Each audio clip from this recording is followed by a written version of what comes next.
Bismillahirrahmanirrahim. Assalamualaikum warahmatullahi wabarakatuh.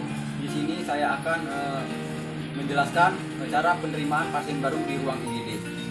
Jadi untuk pengertian proses penerimaan pasien UGD sampai dengan pasien keluar dari UGD. Tujuan sebagai tata laksana dan penerimaan pasien baru. Kebijakan, jadi kebijakan yang terkait di sini seluruh perawat ataupun yang jaga pada saat itu, pada saat dinas di IGD, mereka bertanggung jawab berkebijakan untuk melakukan pengkajian anamnesa ataupun penerimaan pasien baru. Prosedur, jadi yang pertama, perawat menerima pasien kemudian catat identifikasi lengkap. Jadi perawat menanyakan identifikasi pasien baik dari alamat, kejadian ataupun keluhan dari pasien dengan bisa melalui keluarga ataupun melalui orang-orang yang menghantar pasien. Yang kedua, perawat melakukan anamnesa. Yang ketiga, perawat melakukan pemeriksaan. Jadi setelah dilakukan anamnesa, perawat itu melakukan pemeriksaan BCS pasien, tingkat kesadaran, apakah kompos mentis ataupun bisa yang lain. Seterusnya cek tanda-tanda vital dari nadi, tekanan darah, suhu ataupun respirasinya. Sudah itu informate consent, yaitu persetujuan ataupun perjanjian dengan pasien jika ada tindakan yang akan dilakukan. Jadi sebelum kita melakukan tindakan ataupun mungkin pasien ini mengalami fraktur ataupun trauma kepala ataupun mengalami kecelakaan yang membutuhkan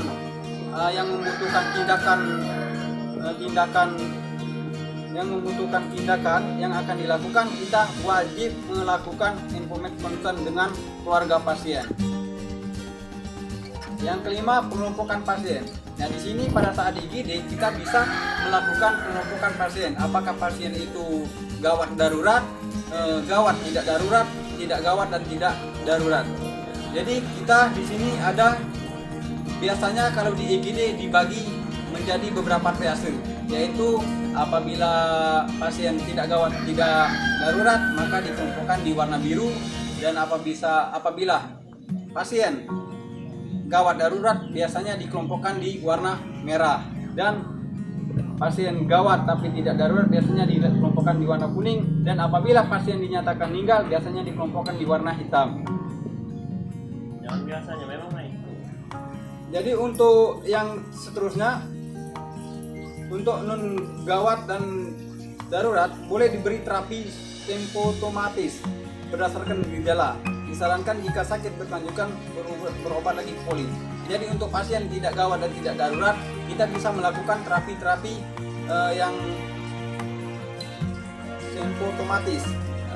Jadi apabila sakitnya berkelanjutan, kita anjurkan kepada keluarga klien ataupun dengan pasien untuk berobat lagi ke poli. Jadi kalau untuk gawat darurat dan gawat non darurat, perawat menghubungi dokter. Nah, jadi apabila kita bertemu dengan klien yang gawat darurat dan gawat non darurat, bisa menghubungi dokter. Apakah tindakan yang akan dilakukan? Setelah itu kita akan melakukan pemeriksaan airway, yaitu kita bebaskan jalan napasnya, apakah ada obstruksi ataupun penyumbatan di saluran napas. Sudah itu kita posisikan pasien itu jauh tras ataupun chin lip supaya bisa membuka pernapasannya. Dan setelah itu kita bersihkan jalan napas dari sumbatan.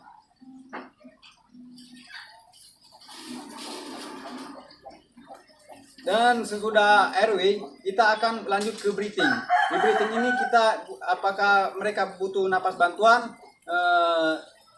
sudah itu apakah pasien ini membutuhkan oksigen. Jadi sebelum kita melakukan pemasangan oksigen, kita sudah mengetahui apakah pasien ini layak dipasang oksigen atau tidak, karena sudah dilakukan pemeriksaan fisik yaitu respirasi.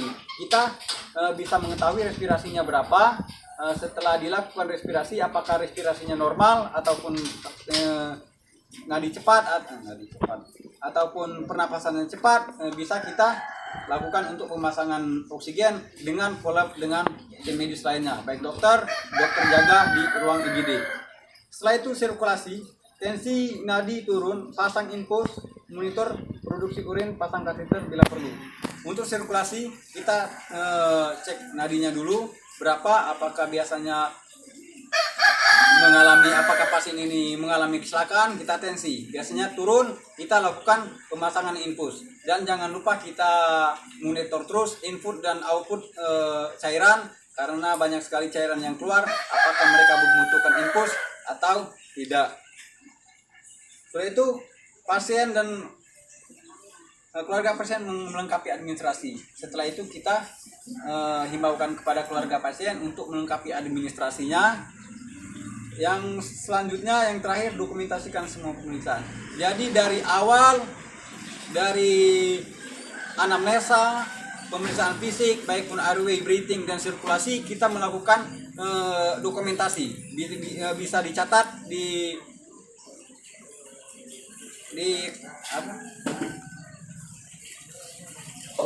bisa kita catat melalui status pasien. Kita bisa mencatat, mendokumentasikan hasil pemeriksaan kita di status pasien. Nadinya berapa, terus respirasinya apa, terus apakah pasien ini mengalami trauma, apakah pasien ini keluhannya apa, bisa kita dokumentasikan di status pasien. Setelah itu, apakah pasien ini layak dipulangkan ataupun pasien ini pindah di ruangan, jadi kita kolaborasi dengan ruangan lainnya. Mungkin hanya itu saja prosedur pemeriksaan penerimaan pasien baru dari saya. Mungkin banyak sekali kekurangan, saya mohon maaf. Billahi taufik wal hidayah. Wassalamualaikum warahmatullahi wabarakatuh.